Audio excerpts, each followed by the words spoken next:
What's poppin', T Squad? It's your girl Keisha, and I'm here with tonight's All Tea, All Shade Real Housewives of Atlanta reunion season. No, reunion part 2. Season 10, reunion part 2. But anywho, so I'm still fucked up from Beyonce's performance. If you have not watched my Beyonce Beachella performance review video, it is up now. So go ahead and watch that. I took my braids out. I got to wash my hair. But whatever. So we start off this episode with Nene saying she is ready for Kim Zodiac, aka Candlestick. Cynthia says to Sheree, if you're going to be the bone collector, be the bone collector. Sheree said, you cannot give me my job description. Well, now your job description is fired, bitch. Unemployed, bitch, because of your antics this season, you damn Billy Goat Gruff. So Eva is in the back, honey, trying not to go into labor. She is contracting, honey. She calls Dr. Jackie to make sure she gonna be all right. She actually just had her son the other day. It seemed like she was pregnant for fucking ever. So congratulations to Eva and her fiance on the birth of their son. She named him after his father. So congratulations on that. Marlo feels that she and Portia both went too far. I think their argument was silly. Portia don't see it for the bitch no more. A viewer asks Portia why she thought it was okay to put an object in Marlo's face when she got mad and fought Kenya over the same thing.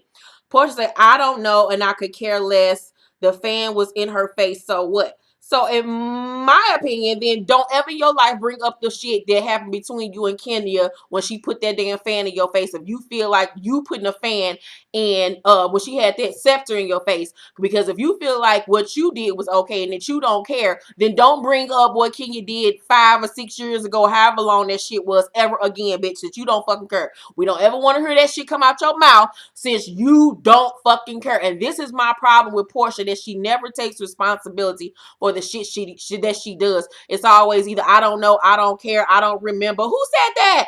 Or it's a disingenuous ass fucking apology. And that's why I can't get with her ass.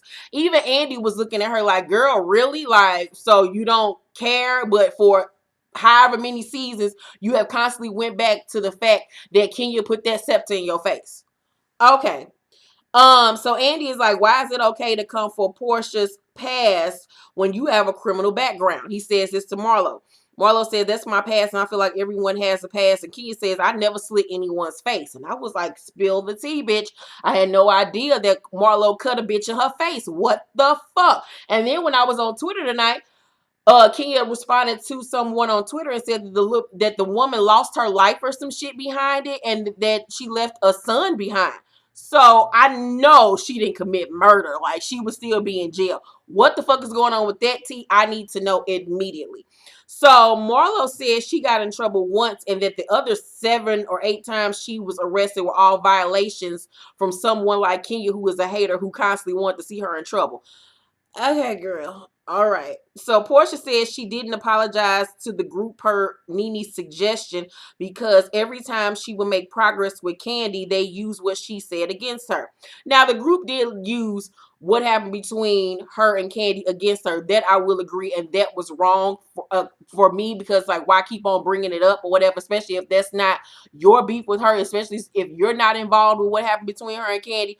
But I didn't never see her and Candy make any goddamn progress throughout the season. That's just from what I saw. Cynthia says they were all witnesses to what she did to Candy. Portia say, I pulled you to the side and I talked to you about it. And Cynthia says, when we were in San Francisco, I actually was the one that came to you to talk about it.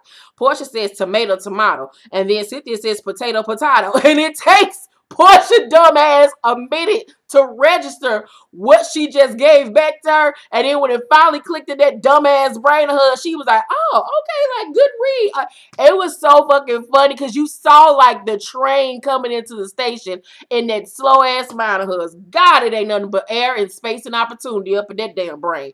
So Andy says, will you ever have a change of heart towards Portia? Candy says the apology is a backhanded apology. I get it. You were told a lie, but to put such a lie out there when you just heard it, you couldn't have totally felt confident in it. We have been having little arguments here and there, but never something so serious for you to say something so damaging. Portia says all of it was a bad choice, and I wish I wasn't a part of it. I apologize for the situation, and there is no but. Candy says, after today, let's not bring this up no more. Let's not argue about it. And then they shake on it. Hopefully, this is the end of the conversation, the end of the situation, and they can move forward. We have talked about this Portia Candy situation now for 2 years. I'm over. I don't want to talk about this shit no more. I still feel the way that I feel about the situation. I still feel like Portia's apologies were really not that heartfelt, but it is what it is. Hopefully they can move forward. They would never have a friendship like that ever again. I would never fuck with her like that ever again, but it is what it is. There are castmates and they will have to be around each other. So, backstage, Sheree tells Kim that they're all mad at her and everyone is kissing Nene's ass. How they kissing Nene's ass?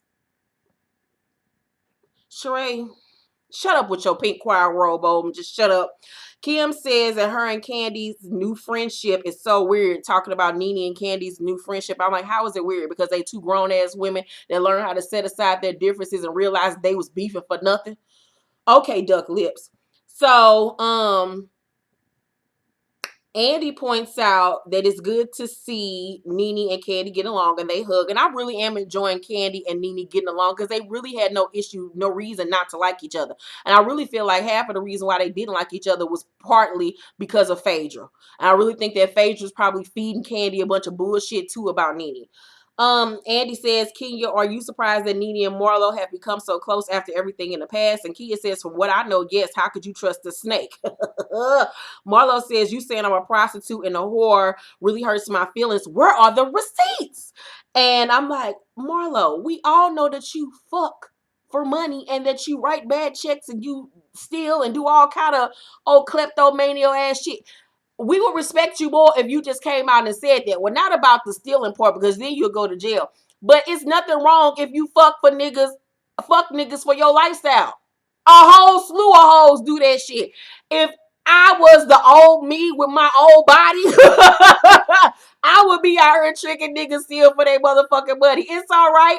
My mama always told me don't fuck with a nigga if he can't do nothing for you. So the fact that you fucking with men that are well endowed money wise and they can just provide you a lifestyle, hooray, bitch. Like, come the fuck on. I give you 2 steps in the circle. But the fact that you try to sit up here and act like that's not the case, girl, like, what is the point? Really? Like, what is the point, sis? Andy says, well, what is your job? Because he don't even know.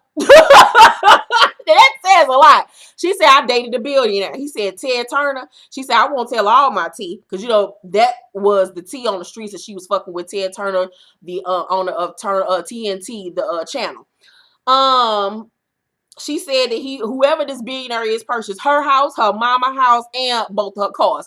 Bitch, that's some good pussy that you got over there. You need to be making classes on how to bag a billionaire and teaching these hoes how to secure the bag, bitch. Moho, that's what you need to be using that Simply Marlo LLC for, to teach hoes how to bag millionaires. So, you know, use that gift of gab and that hot box down there to get motherfucking houses and cars and shit instead of Fashion Nova outfits and going to Fridays for 2 for 20s, bitch. Come on now. So they bring Eva out because her contractions are 10 minutes apart. Kenya checks Portia about her allegedly dating a one-eyed African and tells her that's her problem. She always repeating shit. Now, mind you, Kenya and Portia are getting along right now, so that's good. Eva is engaged to her boo, we find out, and is getting married in October. Now, filming normally ends in October for the Real Housewives of Atlanta, so we'll probably be seeing her wedding on season 11. Cross your fingers. They talk about Cynthia having a crush on Candy, and Nene says she wants some fish for real, and I believe it. I think Cynthia want to dive in to the dark side, to the deep end. That bitch wants some trout. She wants some catfish. She wants some tilapia, bitch. She wants some cod. That bitch wants some puss. Cynthia is 50. She ready to try some things. Bitch, don't be scared about the shit. Go ahead and get you a bitch if that's what you want. I can't fuck with you. But if that's what you want, bitch, go on and get you a fish fillet. So Andy brings up Cynthia and Will, and I'm like, here we go with this bullshit. Leave me out of it because I've been broke up with that nigga. I'm over here married to Mr. Daly now. So Andy asks her, did she and Will sleep together? And she was like, no. And I'm like, really, bitch? You never fucked him? You was acting that dumb over with a nigga and he hadn't even stuck his dick in you yet? I mean, I had been fucked him. I was fucking him the whole time we was in a three-way relationship. And it was all right. It was good. It was a little nice little son. But he ain't had me going crazy the way he had Cynthia going crazy. But I'm like, bitch, you was doing all that and you hadn't even sampled that light-skinned penis. Cynthia, you a whole damn fool. Girl, sit down somewhere. She says it was going that way for her. I'm sure it was, sis. Eva stands behind what she said about Will having a girlfriend. Cynthia says the only thing I care about is was this girl his girlfriend when we were dating. I told you she was. Andy says not that he possibly lied about it. And I was like, thank you, Andy. So you're more concerned about the fact that he might have been dating this girl while he was dating us, but you ain't really concerned about the fact that he lied to your dumb ass. Cynthia, you like Portia. It ain't nothing up there. The train is not going into the motherfucking station, bitch. It didn't crash. So Cynthia says, I don't believe he had a girlfriend when we started dating. And Andy asks her, when was your birthday party? And she says, June. And then he turns to Eva and says, when did you see him at the cigar bar? She says, June. And we all looking at Cynthia like, do you now get it, sis? Is it connected for you? Because the nigga lied to you, bitch. He was lying. He was using your ass. Just admit it. I mean, come on. So they all get on Cynthia for going so hard for him, and she hadn't even fucked him. Even Andy was like, girl, even I would have secured that bag, secured that dick if I was going to be going that hard. Cynthia says that she and Will are taking some time apart, aka they don't fuck with each other no more because he'd have been, aired out on national television for being an ain't shit ass, using ass nigga. Kim comes out and all the girls on her couch, move down because they don't want to sit next to that bitch. She come out there with that dumbass solo cup. I'm like, stop trying to make this solo cup a thing. You look stupid. You look trashy. You look just redneckish. It just doesn't look good. Like, it's so classless. It's just so cheap and tawdry. Like, girl, sit down. Nobody is pleased to see that bitch. Everybody on the set got quiet. They were just sitting there like, okay, when is this bitch about to be gone? When is this segment about to be over? Andy say, so what's the end game for the lips? Shade, bitch. Even Andy looking at you like, what the fuck have you done to your face, sis? She looked like she got a set of balls on her face. This shit just don't look good. She look like, her lips look like what it looked like when a nigga beat the pussy up and your pussy swell up because it's sore. That's what her lips look like. It just looked a mess. She went overboard. And my thing is, if you done got your lips that big, why the fuck are you still overlining them? Why are you still overdrawing them? That looks even stupider. And then her skin was all pasty and white. There was no contouring for real to give her some warmth on her face. She just looked a mess. Oh my God. So Andy says, Kim, why do you think you're from a higher power? Meaning when they went to that little elephant room thing. And she says, I'm on a different frequency than she is for sure. Ken says, what higher power? The devil? She comes in with this dark cloud. The energy just shifts. Andy said, did that happen when she walked in 5 minutes ago? And Kenya said, yeah, it got cold. I looked up because I thought there was some clouds. Sheree didn't have on her storm wig, so I knew it couldn't have been her. So Kenya came through with the reads and the shade. This reunion, I got my life. Kenya was the most valuable player. Hands down, most valuable player. Cynthia calls out Kim for saying that she wouldn't have gotten very far in life if she wasn't beautiful. And I was like, how dare yo? Krispy Kreme looking ass. Open your mouth to say that Cynthia Bailey wouldn't have got far in her life if she wasn't pretty? Who are you to say that shit? Says a bitch that laid on her back to get where the fuck she was and had to fuck several niggas to even get the new face that you finally got. Bitch, if you, girl, oh, I'm so happy that her ugly ass won't be back. Kim says she doesn't remember saying that, but then the producers, of course, run the tape back where she clearly said that shit. But of course, she's having amnesia. She don't remember shit. That white girl privilege. I don't remember. Kim says, I don't think that Cynthia has a backbone. I think she goes with whatever. And Cynthia says, well, Kim, I don't think you have any class. But that's neither here nor there. And I was like, when you come through, Cynthia, you come through, bitch. You come through the clutch. So Nene says that her issue at the elephant room wasn't really with Sheree, because her issues with Sheree wasn't that deep. It was mainly with Kim. She brings up Kim seeing her at the mall and acting like she couldn't speak, then taking pictures of her car in a handicap space and trying to use it against her. Nene says, what I fucking care about is the shit you did. Kim say, I didn't see Nene. Then, of course, the producer showed a clip where she tells Sheree, I saw her at the mall. The bitch can't even keep up with her lies. She lies so fucking much. She's just fucking ridiculous. Ugh. Kim say somebody sent me the pic. So now somebody sent you the picture. Girl, just stop it with your lies. Kim say, well, who was sending you that? Like, you lying. Everybody like, bitch, you're lying. Andy like, girl. Like, girl, stop lying. You look stupid. Andy was so through with her ass. He even called her somebody named Susanna or Susie or some white racist ass, lying ass bitch that worked for Trump. And Kim was looking like, really, Andy? He was looking like, yeah, bitch, because you can't even keep up with the dumb shit you say. Nene started going to fuck off on her, and Kim said, you best stay seated. You best stay seated. And Nene said, no, bitch, you better stay motherfucking seated with all that bullshit you done did and all this bullshit you done talk. Talk it now. I'm right here with your ass. And then Candy trying to pull Nene back. And Nene said, you are so jealous. You are a hater. Your mouth is fucking reckless. You are fucking trash. You ain't shit. I got a lot you want. You talk shit every time you get with her. And then it went off. And I was like, well, next week is going to be fucking lit in the third and final part of the reunion, honey. I hope they tear her ass to motherfucking shreds. So happy that her and Sheree will not be back next season. So fucking pleased with that.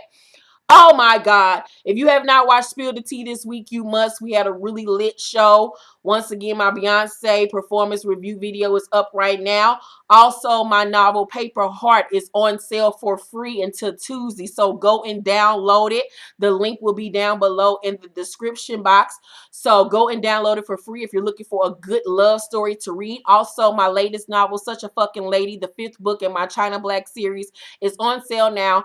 All of the links are down below in the description box, as well as all of my social media info. And by the way, if you all want to promote your product on my channel, please email me at dirtylittlesecrets@gmail.com. For a small fee, I will promote your product. It's something that I do as well. So hit me up if you want your product to be promoted on my channel for a small fee. Love you guys so much. Make sure to thumbs up this video, subscribe to my channel, hit that notification bell button so you know when my videos drop. I love you guys so much. I probably won't be doing a Potomac review tonight because I'm tired, frankly, and I just want to rest. I'm working on my next novel right now. So if I do one, I might do it tomorrow, but don't be expecting one.